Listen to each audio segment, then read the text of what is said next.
Well, we don't need this anymore.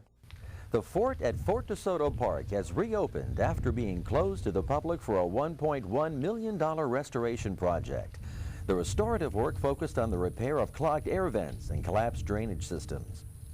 Well, we have a lot of accolades here at Fort DeSoto Park. Not only being the best family beach, we may have the newest refurbished fort here. We've just completed a restoration project on the fort that reestablishes the air ventilation system and the drainage for rain, but also on the structure we've taken and then sealed the existing cracks of this 110-year-old plus facility. The drainage system was compromised, so what you were having is pressure on the concrete seepage to the point where it formed cracks, and it was starting to jeopardize the integrity of the structure. It required a lot, you know, because there's sand that covers the entire structure, so all that sand had to be removed in vegetation, grubbed off. Then the system rebuilt, which of course you can't see other than the vent caps and the piping work that goes into the leach drain fields. And then after that, the cracks were filled and actually done in such a way that over time they're going to blend right into the original structures.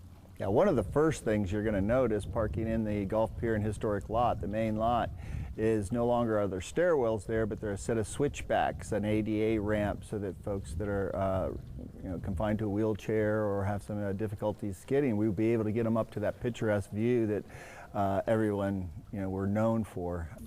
If you were to come to the fort, you may not notice all of the changes that have been made here, but there's piping now coming out of the battery that goes out into a trough that leads to a leach field, and that's something that that'll jump out at you, something other than maybe the filled cracks.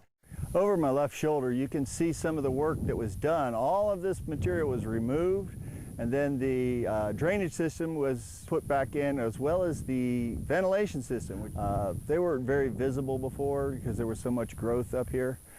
Down in the rooms that we have here, the different shot rooms, infused rooms, and whatnot, the ventilation system keeps the moisture out. If the moisture was building inside the rooms, it would deteriorate from that direction, and if the drainage system had failed, then it had water against the outside walls, so we were getting a compromise of the concrete.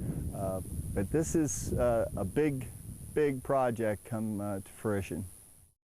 The restoration project was funded by a $500,000 grant from the Florida Department of Environmental Protection, a $246,000 grant from Save America's Treasures, which is out of the National Park Service, and $354,000 from the Penny for Pinellas. Fort DeSoto was never the site of any major battle, and the weapons of the forts on the two islands were never fired in combat. However, that era was significant in terms of the evolution of modern weaponry. Pinellas County volunteers offer tours on weekends detailing the fort's history, and the nearby Quartermaster's Museum also brings the history of the old fort to life with many exhibits. The largest park within the Pinellas County Park System, Fort DeSoto Park consists of 1,136 acres on 5 interconnected islands. The fort is just one of the many features at Fort DeSoto Park that make it a destination for millions of visitors each year. Those include over 7 miles of waterfront, including the famous North Beach, which has many times been recognized as America's best. Campgrounds with over 200 sites, most of them right on the water. Many picnic areas.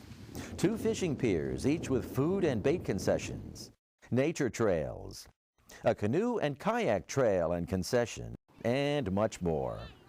For more information about Fort DeSoto Park, please call 727-552-1862 or go to pinellascounty.org/parks.